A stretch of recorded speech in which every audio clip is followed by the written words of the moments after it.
তো সবাইকে আমার ইউটিউব চ্যানেলের পক্ষ থেকে স্বাগত জানাই। তো বন্ধুরা, আজকে তোমাদের নিয়ে এসেছি লসাগু এবং গসাগু। লসাগু এবং গসাগুর পার্ট থেকে যে সমস্ত কোশ্চেনগুলো তোমাদের পরীক্ষায় বারবার আসে, সেই সব কোশ্চেনগুলো আমরা এই ভিডিও মারফত প্র্যাকটিস করব এবং আসন্ন সমস্ত পরীক্ষায় আশা রাখছি যে এর থেকেই আমরা বেশি বেশি করে কমন পাবো। তো এরকম টাইপের পরীক্ষায় যদি কোশ্চেন তোমাদের থাকে, তো সেগুলো আমরা মাত্র কয়েক সেকেন্ডে আমরা উত্তর বার করবো। তো কীভাবে আমরা করব দেখে নাও। দেওয়া আছে 30, 70, 385 এর গসাগু নির্ণয় করো। তাহলে গসাগু নির্ণয় করতে গেলে আমাদের প্রথমে কি করতে হবে? এটাকে এটা দিয়ে ভাগ করতে হবে।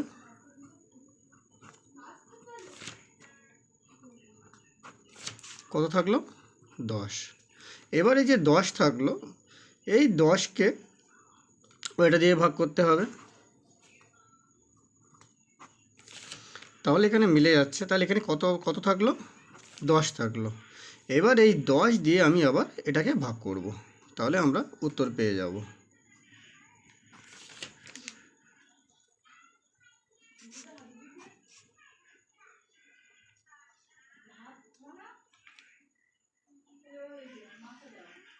এটা আরেকবার ভাগ যাবে, পড়ে থাকলো 5।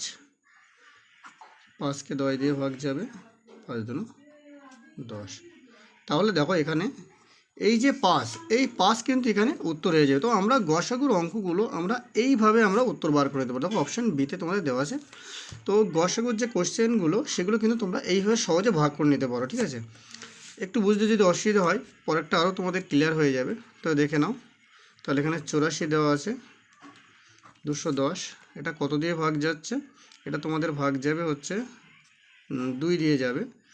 তো 4 দুনো 8, 8 দুনো 16, 2 7 11 মিলে গেল 84, 42 দুনো 84।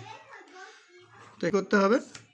এবার এই 42কে অর্থাৎ 94কে এই 42 দ্বারা ভাগ করে দেখতে হবে।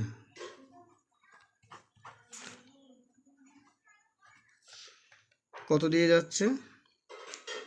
4 5 20, 4 7 28, 7 দিয়ে যাবে সম্ভবত। তো দেখি 7 দিয়ে যায় কিনা। 7 7 দুনো 14, 4 হাতে আমার 1, 4 7 28 আর 29। দেখো এখানে 42 দিয়ে কাটাকাটি যাচ্ছে, সম্পূর্ণ বিভাজ্য হচ্ছে। সুতরাং এখানে উত্তর হয়ে যাবে তোমাদের 42, উত্তর হয়ে যাবে। তো এইভাবে কিন্তু আমরা গসাগুর অঙ্কগুলো খুব সহজে অঙ্ক করে নিতে পারবো। তো গসাগুর আমরা আরেকটা টাইপের একটু দেখি, তাহলে আমাদের আরেকটু ক্লিয়ার হয়ে যাবে। দেখো পরীক্ষায় এরকম টাইপের কোশ্চেন কিন্তু তোমাদের বারবার আসে। দেখো বলে দিয়েছে 5-এর 2, 8-এর 9 এবং 11-র 14 ভগ্নাংশগুলোর লসাগু নির্ণয় করো। তো যখনই লসাগু নির্ণয় করতে বলবে, তখন আমাদের কাজ হবে উপরেরগুলো লসাগু এবং নিচেরগুলো গসাগু, আমরা যেটা জানি। তাহলে উপরেগুলো যদি লসাগু করতে বলে, তাহলে উপরেগুলো দেখো 5, 8, 11 কোনোটা দিয়ে ভাগ যাচ্ছে না। তো তাহলে আমাদের 5 × 8 40, 40 × 11, তাহলে হয়ে যাবে 440। 440 লসাগু হয়ে যাচ্ছে। এবার আমাদের কাজ কী হবে? এই যে 2 9 14, 2 9 14 দেখো, এর যদি গসাগু করি, কিন্তু গসাগু করতে গিয়ে গসাগু কোনো দিয়েই ভাগ যাচ্ছে না, অর্থাৎ 3টে কিন্তু ভাগ যাওয়া দরকার, কিন্তু 1 ছাড়া অন্য কোনো অঙ্ক দিয়ে ভাগ যাচ্ছে না। সুতরাং এর নিচে 1 বসবে, তাহলে উত্তর হয়ে যাবে 440। দেখো কত সহজে কিন্তু এরকম টাইপের অঙ্কগুলো আমরা কয়েক সেকেন্ডে আমরা বার করে নিতে পারলাম। ঠিক আছে, আমরা আরেকটা অঙ্ক দেখি, তাহলে আমাদের আরও ক্লিয়ার হয়ে যাবে। তো আগে আমরা দেখেছি কি দেখেছি? লসাগু নির্ণয় করা দেখেছি। তাহলে এবার আমাদের কি বলেছে?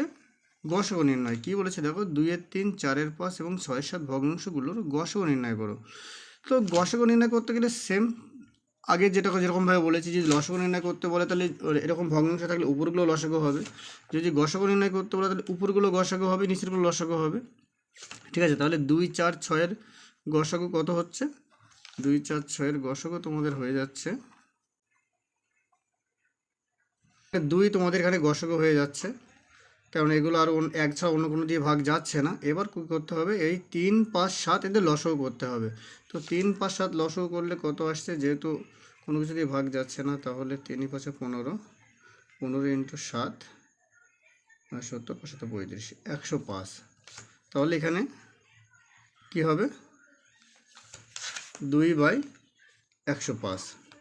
তো এখানে দেখতে পাচ্ছ যে গসাগু যখন নির্ণয় করতে বলবে তাহলে উপরেগুলো গসাগু হবে, নিচেগুলো লসাগু হবে। যদি লসাগু নির্ণয় করতে বলে উপরেগুলো লসাগু হবে, নিচেগুলো গসাগু হবে। তো এখানে অপশান কত আছে? অপশান সিতে দেখো তোমাদের 2/105, এটা হয়ে যাবে উত্তর।